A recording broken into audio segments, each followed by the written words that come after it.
going. Okay, sounds good. All right, we are live. Alex, go ahead. Okay. Hi, everybody, and welcome to the Onside podcast. We're super excited to have you joining us here today. As you know, this season we're taking a deeper dive into women's entrepreneurship and other topics here in Canada. And we're highlighting women entrepreneurs and leaders who are changing our ecosystem to help make it more inclusive and really driving change. And these fireside chats are being brought to you as part of our Start Now Incubator project, which supports diverse and intersectional women across Canada to grow and start their businesses. And we're really thankful to the Women's Entrepreneurship Strategy for some support to be able to do this. I'm your host, Alex McCann, and we're really excited to have you joining us. Today, we're going to meet with an amazing reggae artist, Jah'Mila. She is a Juno-nominated artist. She has a powerful voice for the Jamaican music and culture, bridging the gap between Caribbean and East Coast Canada. Originally from Kingston, Jamaica, she now calls Nova Scotia home, where she continues to champion the spirit of traditional roots reggae infused with elements of jazz and soul. Her musical journey has taken her across the globe, touring with legendary reggae acts like the Wailers, Black Uhuru, Groundation, and solidifying her place as a cultural reggae ambassador. She also has collaborated with prestigious orchestras, including the National Art Centre, Toronto Symphony Orchestra, and here in Nova Scotia, Symphony Nova Scotia, blending her rich vocal artistry and symphonic arrangements. Jah'Mila she has a Juno-nominated album, which is Roots Girl, which is a heartfelt collection of songs that not only celebrate her cultural heritage, but serve as a powerful platform for social advocacy, inclusion, and representation in the arts. With her unwavering passion and support of her musical team, she continues to captivate audiences, ignite conversations, and inspire change one stage, one song, and one powerful message at a time. So, Jah'Mila, thank you so much for joining us today at the Onside podcast. Thank you so much, Alex. It's a pleasure to be here, and thanks for the kind introduction. Oh, well, yeah, it was just a pleasure to read that, and hopefully all the audience will get the cool background about you. Before we get started, I just want to thank you again for joining us. And we're super excited to have you here. You have such an interesting background and your journey. Originally from Kingston, Jamaica, you have a deep cultural heritage with roots reggae in particular. How did your upbringing in Jamaica sort of influence you, and what inspired you to want to be a reggae singer? That's a great question. I've been singing my entire life. You know, there's this saying that the singer is entertaining to everyone else but the people they live with. Oh. So if you talk to my mom and my grandmother, they tell you just how much singing I've been doing my whole life. And it started in church choirs and everything. But my father has always been a reggae guitarist. Oh. And so I always felt like I had a deep dive into, like, you know, a behind the scenes look at the production of reggae music and the culture behind it. I've been grateful to be able to not only see the conservative side of Jamaica, but also the spiritual and cultural side of Jamaica, you know, through Rastafarian culture, through the music, and through the arts overall. And what made you want to pursue a career? So you said your father was he playing guitar? Is that Guitar, correct? yeah, Playing reggae guitar, yeah. Okay. And really contributing to the music and the evolution of the music, and touring a lot. And so I always found his life very fascinating. Becoming a singer wasn't something I chose to do. I sing every day, Alex, regardless of if people are listening. Okay. I'm a shower singer myself, so that's all everyone's going to get from me. So Totally. But, you know, once people start engaging you and they start to listen, you're kind of forced into the business of music because you have to have those conversations. And it started off where I didn't bear a lot of the accountability because I would just join existing bands as a supporting vocalist. And then I would just able to just sing my songs and go home. But then once I moved to Nova Scotia, there wasn't a lot of reggae. Mm-hmm. There wasn't a lot of existing bands playing the music that I was that I had a lot of background and experience with. And so a bunch of my friends were like, let's jam some reggae songs. Mm-hmm. And as the show starts rolling in, you start rising to the occasion because you start having to engage in a different way, because then you're starting to realize it's not just a passion anymore. It is a passion and will always be my safe space and my healing. But now it's like there's a business of music that is now in front of you and you have to rise to the occasion. When did you start? When did you start your sort of musical journey here in Nova Scotia? Was that? I want to. What? It's because it sounds like it was kind of not totally planned. Like you were just kind of getting the vibe, like wanted to do a couple sessions with some friends, jam in, etc. And then I guess people responded to that. Is that right? Absolutely, absolutely. I'm so grateful when I came into Nova Scotia to have first met some very incredible people in the arts community. It has to be said just how close and how beautiful the creative community of Nova Scotia is overall. Let me just shout out my friends here. But, everything from seeing the Melatones on a Thursday night, going to the Carlton, going to Barely, seeing Garrett Mason and meeting these folks and seeing how beautiful they are. It wasn't long until I met the Dub Cartel, who were the closest thing to reggae music that I could find in this space. And they were happy to collaborate. And so as you meet more people, you started to get a little bit more immersed. And I remember my first show ever as a band after we had been jamming for a couple of weeks was at the Carlton in May of 2017. Oh, wow. Okay. Love it. Yeah. The Carlton's a good spot. Spot. I love it there. Yeah. It's got a nice, close, intimate feel. Good sound. Been to the Carlton quite a few times, if I do say so myself. Oh, beautiful. Yeah. So you're like kind of jamming with your friends. You're like getting connected to the scene. We do have a very rich musical heritage here in Nova Scotia, with our own music, Celtic music, a lot of folk music, all kinds of things coming in. And you're stepping in with a new kind of not new, but like maybe a little bit newer for Nova Scotia vibe. Different. Adding a little something to it. So I want to say thank you for adding a little something. Was there something like, so you started doing that, you started playing maybe at the Carlton and places like that. Was there a moment or like someone who influenced you that said, aha, like, you came to the moment where you're like, I could definitely do this as like a real thing, like a career, or do some side hustle. Like I could maybe take this to the next level. Several people. If I called one name and didn't call all the others, I would feel it would be remiss of me to try to. There's always an encouraging word. There are a few names I will call and apologize to whomever I didn't, because it's been so encouraging. Teddy Skiffington, who first said, let's jam next Sunday. So he kind of put a timeline around it. And as a project manager myself in IT, I understand that a goal is just a goal and a dream is just a dream until you put a timeline around it. Teddy Skiffington said, let's jam next Sunday. I didn't take that initiative. And then, I have mentors like Erin Costello constantly telling me and showing me how to produce, especially as a strong female voice in the community too.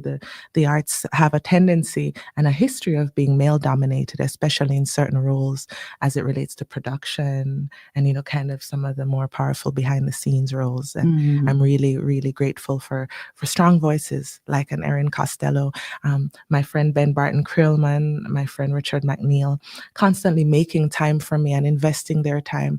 It's cool to have a dream, but when other people hinge their outcomes on yours, you know what I mean? They believe. Yeah. They're pushing you a little bit. Oh, absolutely. Yeah. And it forces you to take yourself even more seriously because someone else's outcomes are also hinged to your outcomes. You have to take yourself seriously. You have to, you're like, I got to show up. Of course. Yeah. I have a band of 8. We're a band of 9, myself included. And so we're all inextricably linked. our reputation, the way we carry ourselves, our outlook, the way we prepare for the shows. We are as strong as our weakest link, and it's not lost on me that they've chosen to support me, and I have a responsibility to myself first and to them as well. Well, having seen you perform a couple of times, your band is fantastic. Thank you. You guys have like great sound, great kind of energy, Yes. and it sounds like you pick them, but they also picked you. And it's interesting about people who sponsor you. We talk about that. People who push you or make space for you, but encourage you to allow you to kind of move forward. So it's so great that you were able to identify a few folks that have like done that for you. Have you been able to, the reggae scene is kind of nascent, I guess I would say.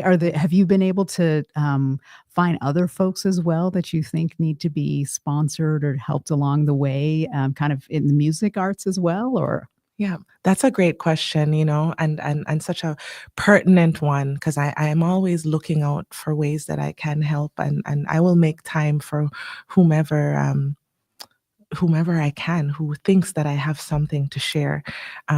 More intentionally, though, I do have a Reggae Roots educational program. It's a virtual educational program.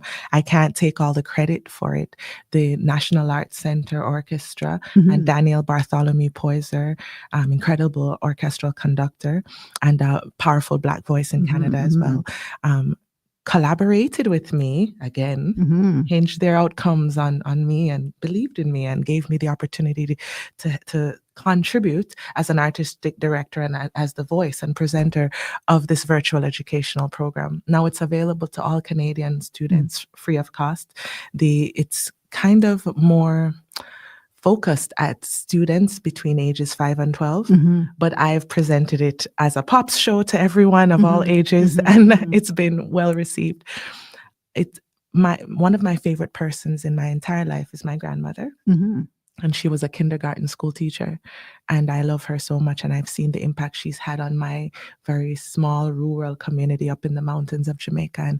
And without any formal training, I consider it a privilege and an honor to be able to share with students in that way, because whenever I stand in front of 1,000 students or 500 students, which is the numbers we've been seeing, right? That's a lot. I'm grateful, and I reflect on my grandmother, and and I feel like I'm making some sort of change.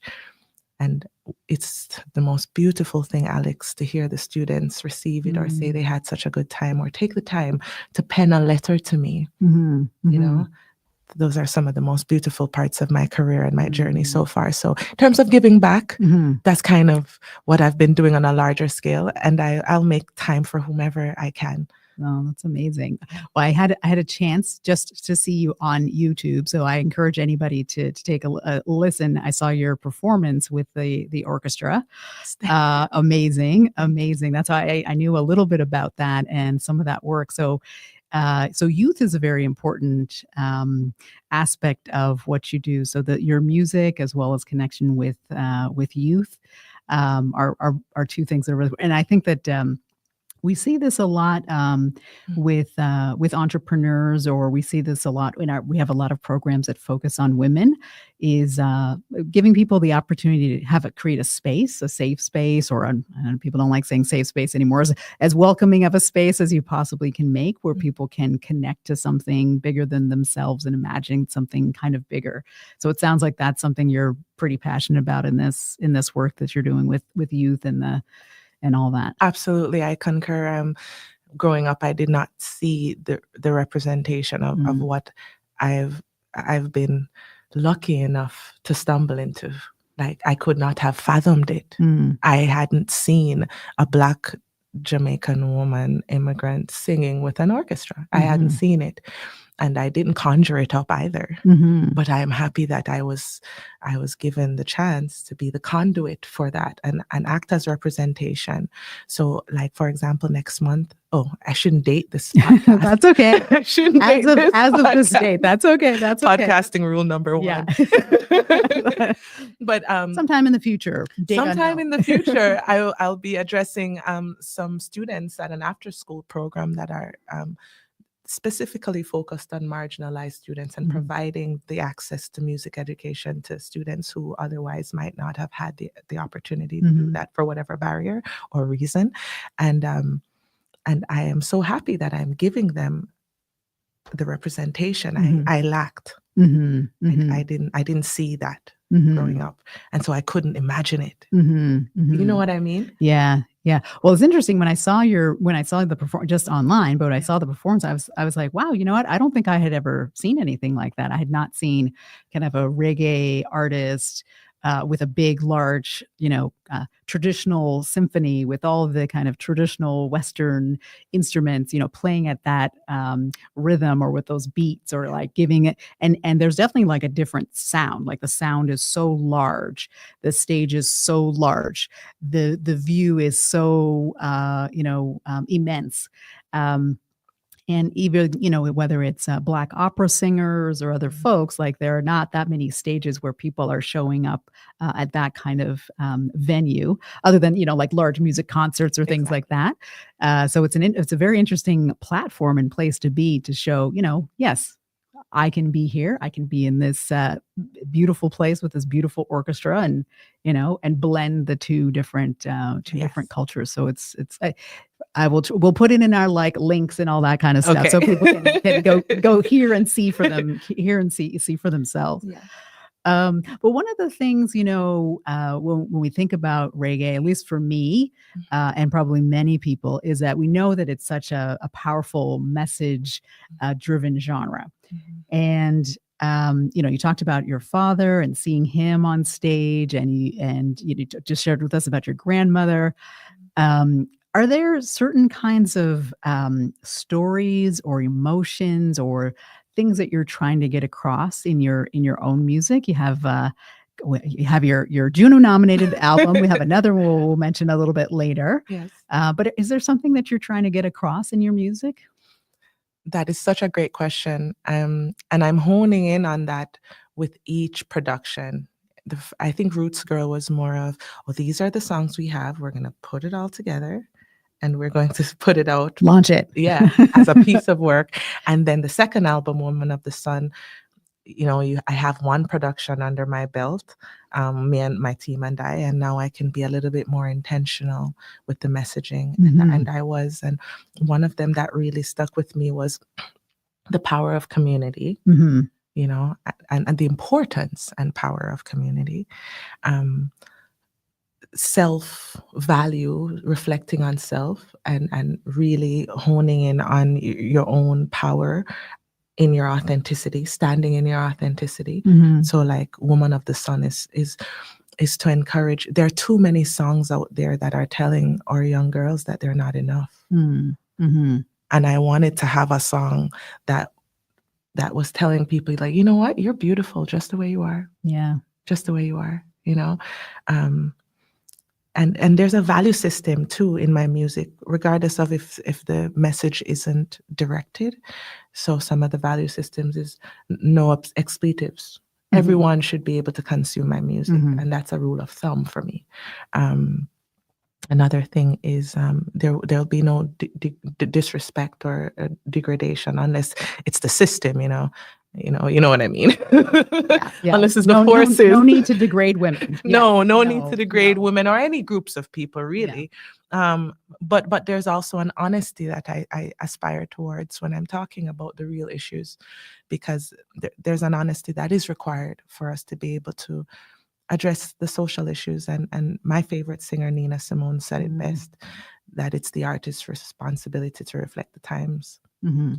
And so that's one of the value systems I hold, that I should be able to, without being censored, speak about the issues, from my point of view. And so those are the things I consider to be very important to me in my music. Okay. And then, of course, the love songs. And Gotta have the love songs. Gotta have the love songs. Totally. Gotta have like a couple like tear jerkers and absolutely. Yeah, the boy who did me wrong, or Yeah, or the boy who did you right. Or the one who did you right. It's even better. Totally. Longing and all that kind of stuff. For sure. Okay. Well, I think that's so important now. We have so many young women and girls really under threat from violence. There's like epidemic of violence against women and self-hatred and all of these kinds of things. So I think when there's positive role models or things that you can hear and listen to reinforce some of those positive ways of thinking and being across different genres is so important. Yeah. Now you started off growing up listening, and singing in the church and listening to music back home in Jamaica, and then you moved here to Canada, and so you have kind of like two experiences of two. I don't know if they're different or not, but the Canadian kind of music industry and then the Jamaican music industry. What was it like when you came here and started kind of experiencing the Canadian way of doing things? What was that like? Yeah, that's a great question. It was an interesting journey for me. It would have been easier for me to make that comparison if my experience in each place was static or similar, but they were quite different. But I'm going to do my best, right? Because in Jamaica, I didn't have a lot of that lead artist accountability. I was always a backing vocalist, but touring across the world with these bands, touring with the Wailers, touring with Groundation. So I'm constantly in this country, but right, one thing, touring with these experienced bands, with these incredible artists that have been doing it before I was born, and soaking it all in and watching how they're impacting the people around them and how it's received, and learning and listening to the stories and feeling very blessed, because Jamaica, I don't know if you've been, everyone is a star in Jamaica. They all just need a mic. So to have been blessed to have that opportunity, I love that. And I think that empowered me to be able to, when I came here, to take that step from the backing vocalist microphone to the lead singer microphone, because it's a short distance, but it's a big step, because it comes with a lot of accountability, a lot of responsibility. You're not just a piece of a cog in the wheel. You are the wheel, And so my experience in Nova Scotia, of course, would have been different, because I felt like I had the confidence, the support, and the impetus to grow in my artistry. There was reggae here, Verbal Warning, Andrew Branch and the Halfway Tree, Dub Cartel, but I felt like I brought an authenticity to the scene, having had the experiences that I had, and I could collaborate with these groups that were already here and give something and be value added in that way. What I learned about, and this is something that I am so incredibly proud of to be able to talk to you, is as a female entrepreneur, sitting into that space and understanding, okay, the rules of the game. How does this work on paper in real life? What are the things you have to do to operate a business as an independent artist? Before you're an independent artist, what clearances do you have to have even as an immigrant to be able to? And these are the kinds of conversations I want to have with artists that are either new to the scene or in the scene and not quite sure where to start. Yeah. Well, it's interesting because, if you go to a show or something, you're just like jamming and enjoying the music and you're not really thinking about it. But for an artist to show up, whether they are here in Canada or especially if they're coming from somewhere else, there's a whole lot of things that have to kind of fall into place just to be able to make it so that you can be at that show. Absolutely. And what I'm hearing is when you were in Jamaica, you were more part of the group. So you could just, when you were touring, you just show up. Not just, you show up, you sing, but you're kind of in with the group and you're participating, you're going along, but now that you've been in Nova Scotia, you've been stepping out as the leader. Steering. Steering if everybody's, maybe before everybody was on the bus with you and you were on the bus too and having a good time, but now you're like the bus driver and everyone's on the bus with you. Absolutely. And you're making sure, you have the tires, the buses, they got the maintenance, and like everything is working. The passengers are comfortable. They showed up on time. Exactly. They didn't get left behind at the last tour stop. Exactly. They're all there. Totally. And so that's a big adjustment to make. And learning it as I go along. Yeah. And was that a conscious decision when you decided to make that switch to kind of be the bus driver or be the leader of step into a more of a leadership role as the singer and the artist and do that? Was that like a conscious decision that you're like, okay, I think I got to do this now? Well, yeah, it gave me no choice. I think I had mentioned before that I felt like I had to rise to the occasion because with each successive opportunity that came in front of you, you have to deal with it. And as those opportunities become more complex and, for want of a better word, bigger, it requires more of you. And I'm happy for all I've learned. It does help that some of my corporate experience and the skills that I've honed there are transferable. But think about, the artist trope. It's really passionate people, they're kind of feel their way through things. That's the artist trope. That's a stereotype. And I'm not saying everyone's like that. but there's two different sides of the brain at work there. Yeah.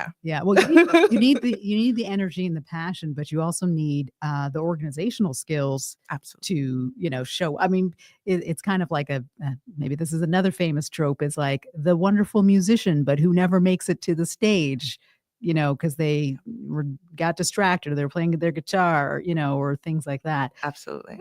So what were some of the skills that you felt you had to learn as you decided to kind of step into the space of kind of, leading and what were some of the things? So every independent artist is an entrepreneur. Yeah. So you and I both know some of the stuff, all entrepreneurs have to do. We're talking about things like registering your business, if that's what you're going to do, or if you're not registering your business, understanding what the terms are around that and making sure that your paperwork and accounts are well, having templates for your contract, understanding how you're going to engage different kinds of offers, engaging your fans. Social media is now something we can no longer ignore. It's there and it's here to stay. And so those are kinds of some of the things, soft skills, contract language, bookkeeping, accounting, having a sort of process on how you're going to engage your team. It's project management. How are you talking to your team? How often are you meeting? You know what I mean? Licensing, sync, come on now, showcasing, grants and funding, financing.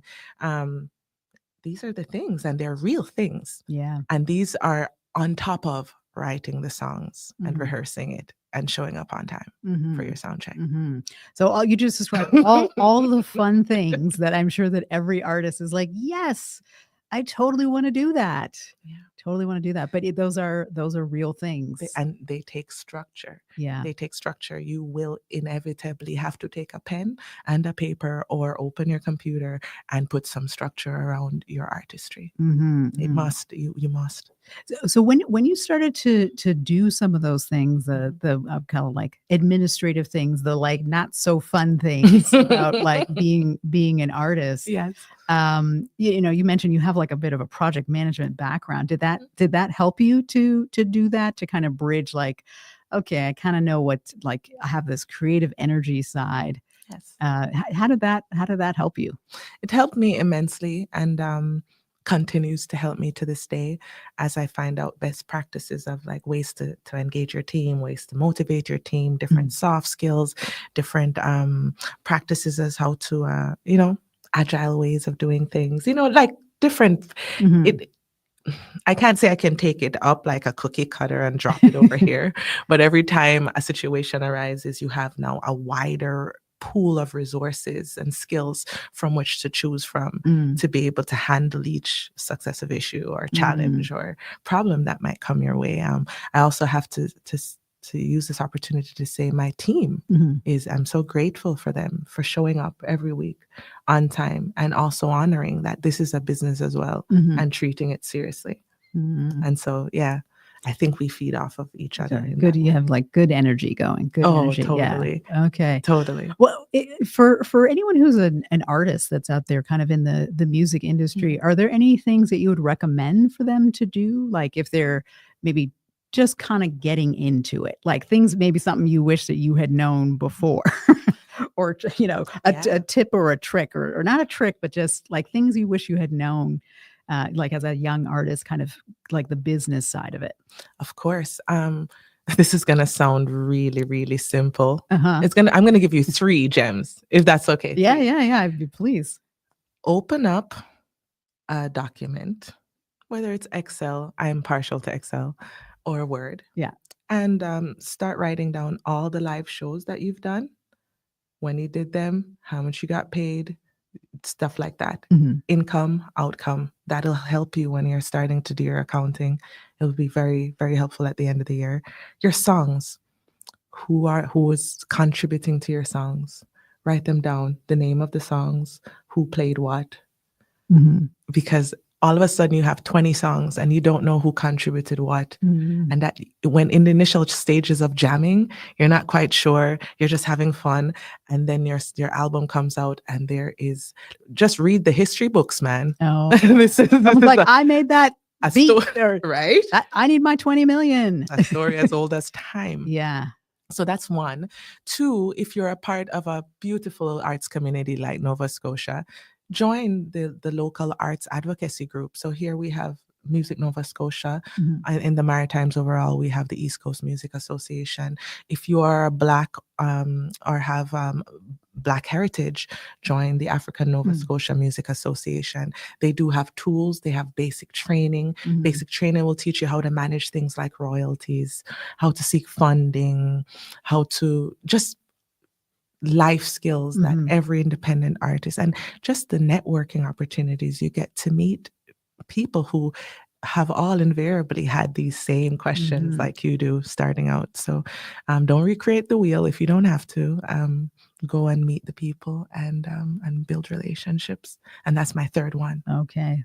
Build good, solid relationships. Okay. That cannot be stressed enough. Be present and be sincere. Yeah, that's it. Okay. I think those are good tips. Yeah, people are not a means to an end. Okay, those are excellent. Well, hopefully we'll write all those down, get those out there into the ether. Another thing that's interesting about the business of music. So we talked a little bit about, there's the creative side, and then there's like kind of the business management side, which is not that much fun. I'm kind of a creative mind person myself, but I don't play an instrument or do anything like that, and I really. I do all the administrative stuff, but like accounting would be, I can never be an accountant. Love the accountants. You guys are amazing. Keep doing your job. Keep doing that, because I can't do that. Yes. But another thing that I find interesting is, things have changed so much in the music industry. So, I actually have a great uncle. He, I call him Uncle Cat, but he played in Duke Ellington's band. No way. Yep. That's incredible. Yeah. He was a trumpet. He played the trumpet, a high note specialist. What's his name? Cat Anderson. Cat Anderson. I'm going to go look him up. Yeah. Cat Anderson. He's got albums and, all that stuff. And, I used to watch him, like he'd come to the house and play the trumpet and, do all this stuff. And my mother would tour with him when, she was little, but he was my great uncle.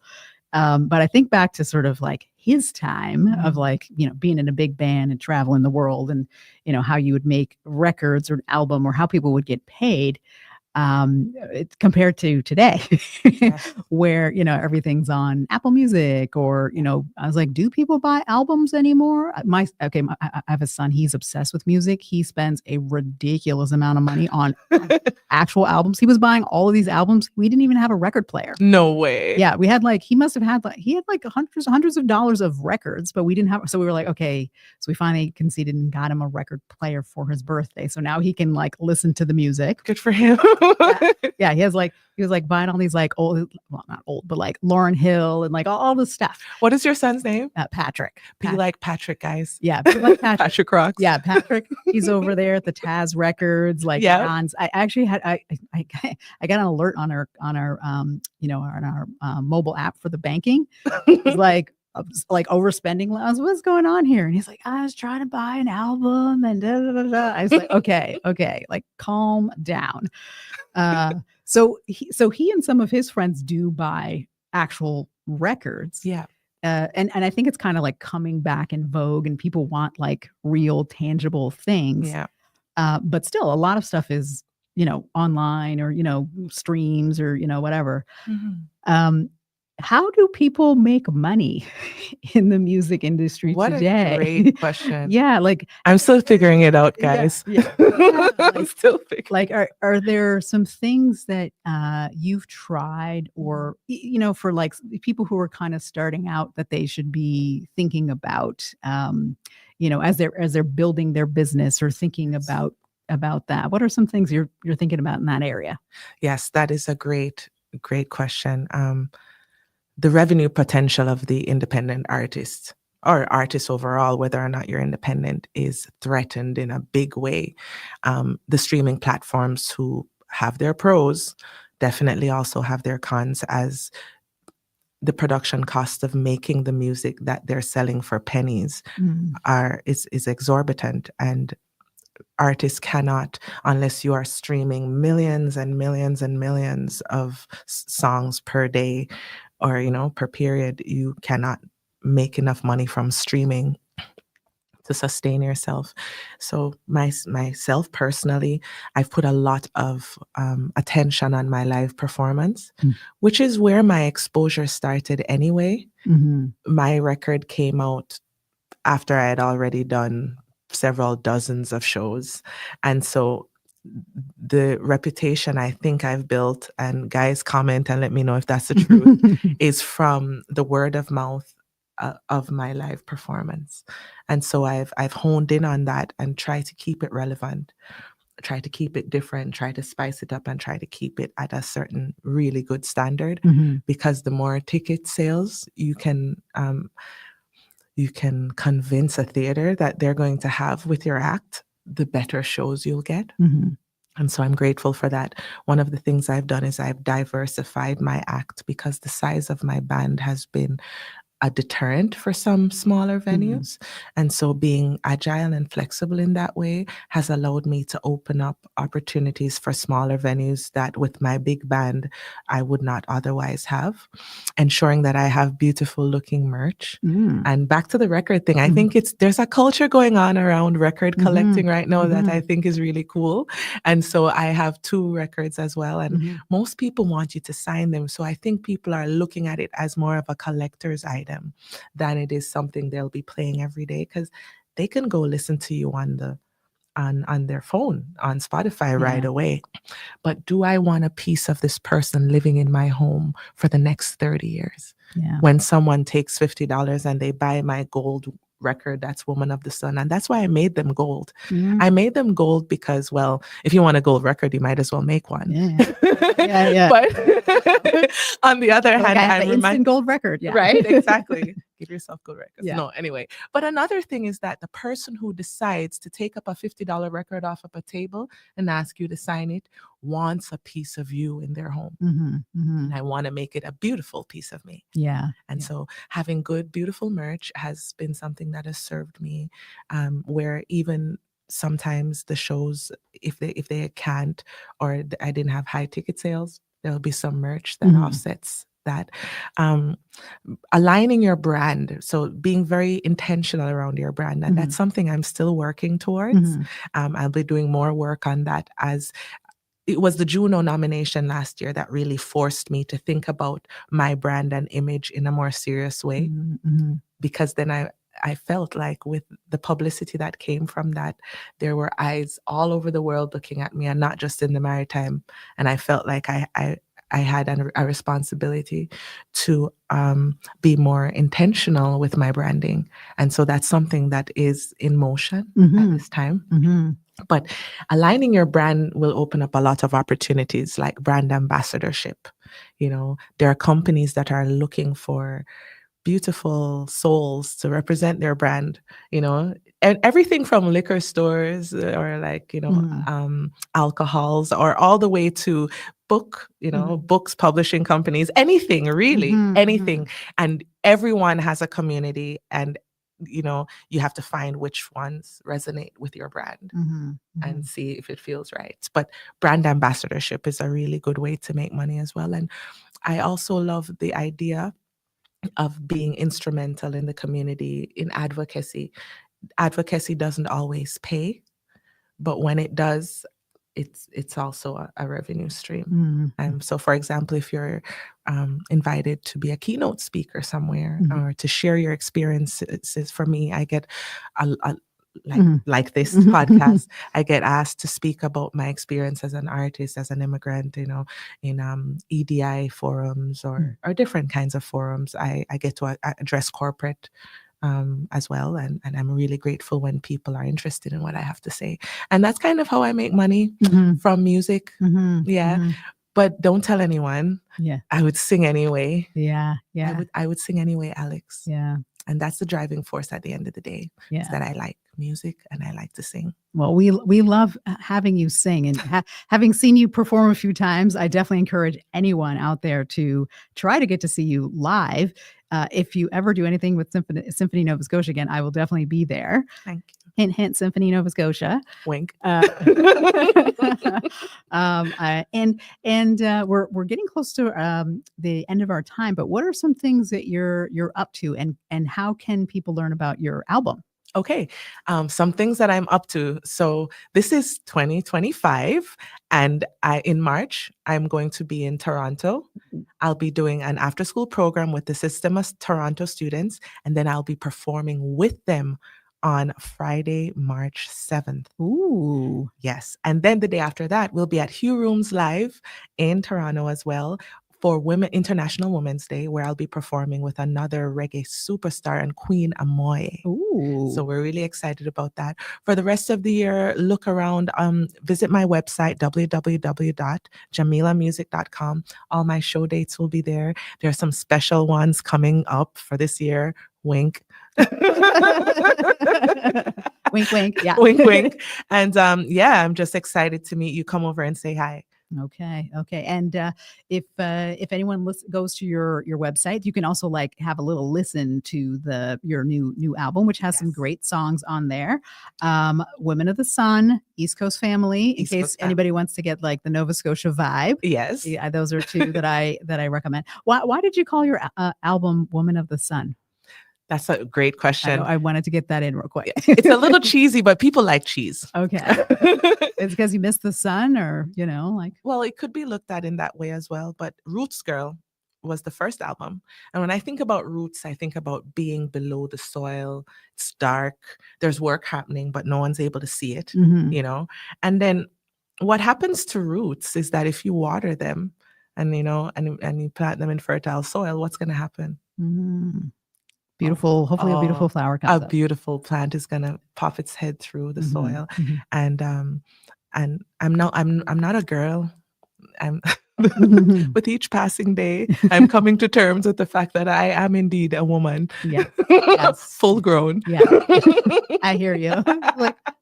Being a girl, that was so long ago. I know. But there was a humility, I think. There is something in Roots Girl where being able to speak and share my culture in that way, but then also recognizing that I had so much to learn still, and even still have so much. So I felt like Roots Girl was appropriate for the work I was doing at that time. But Woman of the Sun, the stories on this album are so much more personal. And again, the album is more intentional, and I feel like I am more stepping into my artistry and a little bit more, and the light is shining on my face. And last year, 2024 overall, was a real testament to that and my growth. And so that's why I named it Woman of the Sun. Woman of the Sun. I love it. Yeah. I love it. Well, for 2025, which is, if you're into the Chinese New Year, also the year of the snake. So I know it feels like the new year has already like gotten off to a busy start, but I know you'll have an amazing 2025. Album will do amazing in all of your shows and productions and all that stuff. So with that, I want to thank you for joining us today for the Onside podcast. And for folks who are out there, I hope that you can like and subscribe to the podcast, give us a thumbs up, listen to Jah'Mila, and check us out. You can learn more about Onside on our website, which is onsidenow.ca. And you can also learn more about the Start Now Incubator at startnowincubator.ca. So thank you very much for coming. Thank you so much, Alex. Thank you, guys.